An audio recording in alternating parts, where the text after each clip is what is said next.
Shalom, renungan kebenaran firman Tuhan hari ini terambil di dalam Injil Matius pasal 3 ayat 1 sampai dengan ayat yang ke-17. Judul renungan hari ini, bertobatlah karena kerajaan surga sudah dekat. Seseorang pernah berkata, kita tidak layak disebut orang Kristen jika kita terus melakukan dosa sambil menyatakan pertobatan.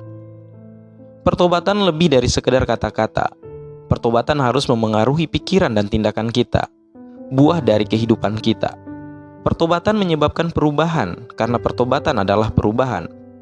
Pertobatan adalah perubahan arah hidup kita, dan bukan hanya rasa penyesalan atas masa lalu kita. Orang dapat merasakan penyesalan tanpa berusaha untuk berubah.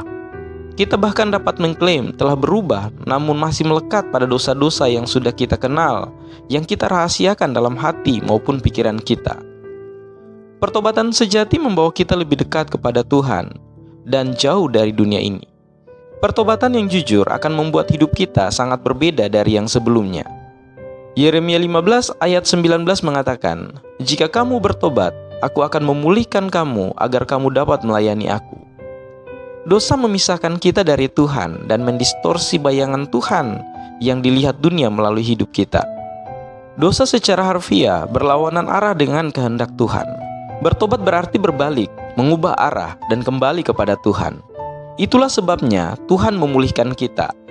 Tuhan tidak akan memberkati dosa, tetapi ketika kita secara aktif mencari jalannya, Dia memberkati perjuangan kita. Dengarkan perintah yang Tuhan berikan pada umatnya melalui Nabi Yehezkel. Bertobatlah dan berpalinglah dari segala durhakamu, supaya itu jangan bagimu menjadi batu sandungan yang menjatuhkan kamu ke dalam kesalahan. Buanglah daripadamu segala durhaka yang kamu buat terhadap aku, dan perbaharuilah hatimu dan rohmu. Yehezkel 18 ayat 30 sampai dengan ayat 31. Ayat-ayat seperti ini memberi kita begitu banyak harapan. Ketika kita berbalik dari arah dosa, Tuhan menawarkan kepada kita hati yang baru dan roh yang baru. Kita tidak harus diperintah oleh hal-hal yang pernah mengendalikan hidup kita. Setiap hari kita semakin dekat dengan penghakiman Tuhan.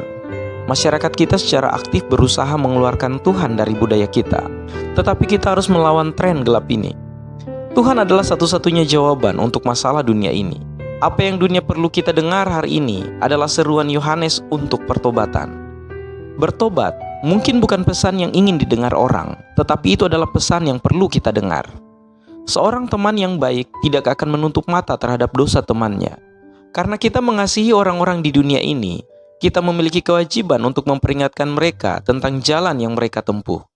Galatia 6 ayat 1 memberitahu kita, saudara-saudara, kalaupun seorang kedapatan melakukan suatu pelanggaran, maka kamu yang rohani harus memimpin orang itu ke jalan yang benar dalam roh lemah lembut, sambil menjaga dirimu sendiri supaya kamu jangan kena pencobaan. Juga di dalam Yakobus 5 ayat 19 dan 20 mengatakan, saudara-saudaraku, jika ada di antara kamu yang menyimpang dari kebenaran dan ada seorang yang membuat dia berbalik, ketahuilah bahwa barang siapa membuat orang berdosa berbalik dari jalan yang sesat, ia akan menyelamatkan jiwa orang itu dari maut dan menutupi banyak dosa. Pertobatan, penebusan, dan pemulihan adalah bagian dari kekristenan. Janganlah kita menghindar dari menyebut dosa sebagai dosa dan dusta sebagai dusta.